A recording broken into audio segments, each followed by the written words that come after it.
escrita, mas pela criação. Lembro-me desde já pequeno inventar muitas histórias com brinquedos, com legos e ajudou bastante a desenvolver a minha Tinhas essa particularidade, não é? Sim. Criaste histórias através do legos. Era isso que o João fazia ao jogo de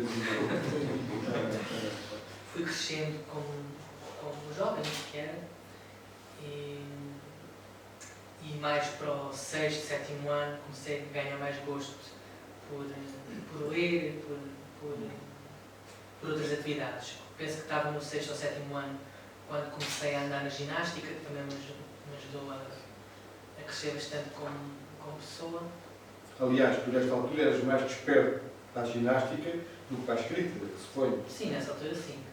No 6º, 7º ano foi quando eu conheci o clube até, com o seu diretor, e quando comecei lá a ter atividades mais lá. Eu até nem gostava muito das aulas de educação física e assim, e a ginástica ajudou-me bastante a desenvolver esse lado. Foi por esta altura da escola, da Maria II, com as amizades, e com aquela idade já podias ir para aqui e para ali, né, com a autorização dos pais.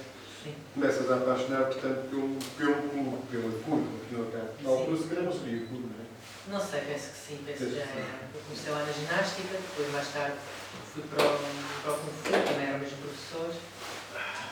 E depois, portanto, o meu pai foi para lá como diretor e ficou como presidente, nos primeiros anos que eu fui na ginástica, penso eu. E depois fiquei lá, uns anos depois fui para o grupo de teatro e acabei por ficar como diretor do grupo, onde continuo a ser. Portanto, estavas com o António José, começaste com as Triqueiras de Coimbra. Foi. Comecei como figurante das Triqueiras de Coimbra, eu penso que estava ou no primeiro ano de faculdade ou no último de secundário, mas penso que já estava na faculdade quando comecei. Comecei como figurante nas Triqueiras de Coimbra e depois comecei para um papel mais pequeno na peça de teatro O Mar, Miguel Torga, mas como houve um membro do grupo que teve que sair, depois fiquei com o papel dele e eu desempenhei foi um papel maior que me ajudou também a desenvolver como ator e pronto, foi esse o último grande peça de teatro que levamos a cena. Depois da peça do Mar, do Miguel Torga, começaste também a orientar as relações ali da CUT. Eu ouveste a apresentar as duas fases, concurso daquilo. Sim, também me levaram a apresentar os concursos e os noites de fado para também ver um seguimento. As pessoas não vivem para sempre e é preciso rejuvenescer um bocado. Já estás a preparar a substituição também, lá está, fui no teatro e agora estou a dizer que é outro dinossauro da coisa. Sim, não digo substituir, mas continuar. Sim, isto é um bom sentido, estamos a brincar, mas estou a dizer que é o dinossauro daquela casa e é surpreendente um senhor que tem rebanhos, guarda ovelhas durante o dia, se dedica depois a ensaiar teatro e a fazer coisas muito interessantes nessa área. Oh, Nuno, o escritor surge quando? Ou de que é que surgiu o escritor? De que é que surgiu o escritor? Eu sempre gostei muito de criar, como já disse. Alguns no secundário ganhei o gosto por bandas desenhadas, por ler coisas simples, que também não gostava assim de ler coisas muito grandes. Então isso é isso. É uma contraciência. Mas fui ganhando assim o gosto por escrita devagarinho. Até porque acho que o sistema de educação nacional não ajuda muito para que os jovens ganhem gosto pela leitura, porque começam logo com leituras muito chatas, tipo mais Lusíadas, tive de começar de uma forma mais gradual para os jovens serem adaptando melhor à escrita. Eu comecei a ganhar esse gosto, principalmente nos intervalos das aulas, passava muito tempo na biblioteca e a ler livros de Rei Artur, dos descobrimentos, e gostava bastante. Mas não tinha grande jeito para escrever nessa altura, só com muita prática é que fui ganhando. Eu inicialmente escrevia as coisas que eu escrevi, tenho para casa um monte de cadernos pequenos, cheios de frases, de histórias escrevia muita fantasia, mas depois, conforme fui crescendo, fui abandonando o gosto pela fantasia, fui começando a escrever mais thrillers policiais. Tenho ainda uns 3 ou 4 livros desse género escritos. Eu depois... Escritos, esboçados, escritos por ti, sem... Não, estavam mesmo escritos. Estavam mesmo escritos. E tenho lá. Quem sabe um dia os venho a publicar, nunca se sabe. Um dia que eu vi uma entrevista do autor, que é o George R. R. Martin, em que ele explicava porque é que escrevia fantasia. Porque apesar de ele ser adepto do romance histórico, ele a escrever fantasia podia-se escrever com o mesmo grau de exigência sem ter que ser fidedigno a datas e essas exigências mais profundas. Eu então comecei a pensar nisso. Eu também gostava de escrever romance histórico, mas para não correr riscos de errar ou de não ser tão fidedigno, acabei por começar a escrever um livro de fantasia, voltar à fantasia, mas uma fantasia para adultos. Não é tanto aquelas histórias de capa e espada, como escrevi antigamente, mas mais algo que seja verossímil. Acabei por ler bastante, acabei por começar a escrever este livro e gostei do resultado final, portanto acabei por lançar uma coleção. Autores que digam alguma coisa? Tenho autores específicos em cada género. Num género mais... em poesia, gosto de Fernando Pessoa. Gosto de um fantástico, gosto do George R. Martin e do Scott Lynch. No policial gosto da Agatha Christie. Gosto de John le Carré na espionagem. Eu gosto de vários géneros. E tenho os meus autores preferidos em cada género. No fantástico? Do George R. Martin e do Scott Lynch.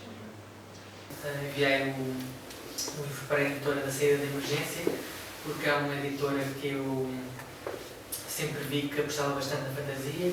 Até tinha a coleção Bang, que apostava em jovens escritores nacionais, e atrevi-me a enviar mail para eles. Eles não me responderam nunca e soube mais tarde, apenas mais tarde, já tinha publicado, que tinham deixado já de publicar fantasia nacional. Publicam a fantasia estrangeira e mesmo assim autores muito conceituados ficam com sagas pelo meio. Querem ter garantia certa? Sim. Então, mas não obstante também em novos escritores? Sim, existem outras editoras que vão apostando, mas sinceramente a fantasia é um nicho muito pequeno em Portugal e nacional ainda menos vende. Assim que enviei um e-mail para lá, menos de uma semana depois, responderam que queriam editar o livro. E depois começaram os nossos contactos, acertamos o acordo, assinei o contrato e uns meses depois saiu o livro. Sim, mas vais também, porque tu fizeste a revisão, Sim, fazer a revisão. A solicitação da capa, quer dizer, ao fim e ao cabo é um filho muito próprio este livro, não é? Não só escrita, como até, digamos, a estética. Sim, a estética foi o designer da Chiado que fez, mas eu é que disse o que é que queria mais ou menos no livro. A espada, o mapa. Ficaste satisfeito, realizar um processo.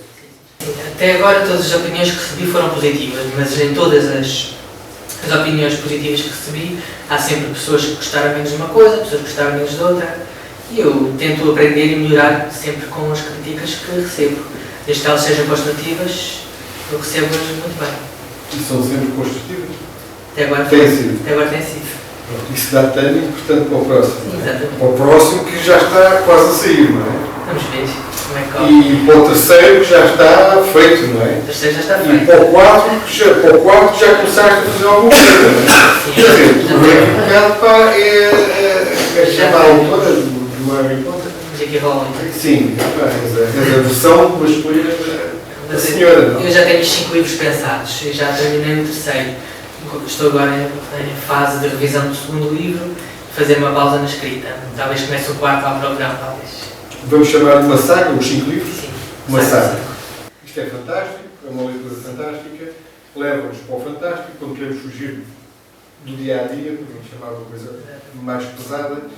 Mas qual é a relação desta saga, digamos, com o mundo 2? Acima de tudo, este livro é um estudo, a parte do componente fantástico, claro, é um estudo sobre o comportamento humano. Ele fala-nos sobre os comportamentos das pessoas e as consequências dos mesmos. Eu posso ler aqui uma parte do início, tenho aqui escrito. Histórias vermelhas de Dão era um desfile de reis e de rainhas, de guerreiros valorosos e pérfidos marionetistas, de pessoas verosímeis com forças e fraquezas, numa envolvente completamente fictícia. Tentei afastar-me dos clichês que a arte fantasia sugere, tendo para isso dedicado algum trabalho de pesquisa às civilizações antigas da antiguidade, passa a redundância, para moldar as bases deste mundo fantástico. Na minha obra não tenho a pretensão de censurar ou julgar qualquer tendência sexual, orientação religiosa ou faixa étnica, nem discriminar nenhum tipo de comportamento humano. É uma história de aventura, romance e ação e, no entanto, um texto profundamente reflexivo, um aprendizado sobre as relações humanas, uma consideração sobre o mundo em que nos inserimos, os comportamentos que tomamos e as consequências dos mesmos. Eu queria fazer, ao mesmo tempo, eu tento dar credibilidade, e nessa credibilidade que eu falei, não falo só em chamar os nomes às coisas, em dar consistência ao mundo que criei, como também espelhar um pouco o comportamento das pessoas. Para além disso, é um mundo que está ameaçado por criaturas, um mundo ameaçado não só por ameaças externas, mas também por ameaças internas. Pessoas que tentam prejudicar os personagens principais e isto também tem uma forte ligação com o que vemos nos dias de hoje. As questões políticas e as questões universais. Os personagens, todos eles têm duas vertentes, têm uma vertente... São pessoas verosímeis, têm defeitos e virtudes. Não posso dizer que há um herói que é o herói que vai salvar o mundo e um vilão que é o mal da fita que vai sempre prejudicar outros. Todos os personagens são pessoas normais e alguns irão dar um bocadinho a volta ao texto, alguns podem começar como sempre parecer muito bonzinhos e depois virem a revelar-se outra coisa, ao longo do texto todos eles irão revelar-se de uma certa maneira. Vão surpreender cada vez mais. Existe alguma duplicidade também nas personagens? Sim, quando nós esperamos que elas vão por um caminho, elas viram de repente à direita ou à esquerda. Exatamente. E é um por meio. Nuno, tu vives aquele tempo, vestes aquelas personagens tal e qual. No teu processo criativo? No meu processo criativo, quando estou a escrever um capítulo de um dado personagem, estou a pensar, estou a sentir aquela personagem. Mas também me vejo um pouco como o Deus que está a criar aquele mundo e que está a definir as rotas que cada um irá tomar. Existem passagens neste livro que, para quem tiver atenção, vai percebê-las. Quem não tiver, vai passar completamente ao lado. Há personagens, por exemplo, Chester Warrena, é um personagem muitas vezes falado ao longo do livro, que foi o melhor guerreiro do seu tempo, foi o braço de ouro do rei e é citado muitas vezes ao longo do livro. Mas pressupõe-se que ele já tenha morrido. Agora, quem tiver com atenção ao longo do livro pode perceber que ele pode estar alguns lá. Eu tentei dar um toque de estratégia neste livro e deixar duas mensagens principais. A primeira foi que, primeiro, o mais importante é resolver os assuntos que são importantes, antes dos urgentes, sempre. Essa foi uma lição que eu aprendi no meu curso e que é muito importante. Primeiro o importante, depois o urgente. Outra lição que eu tento dar também é que todos os nossos comportamentos têm consequências e temos que ter bagagem para lidar com eles.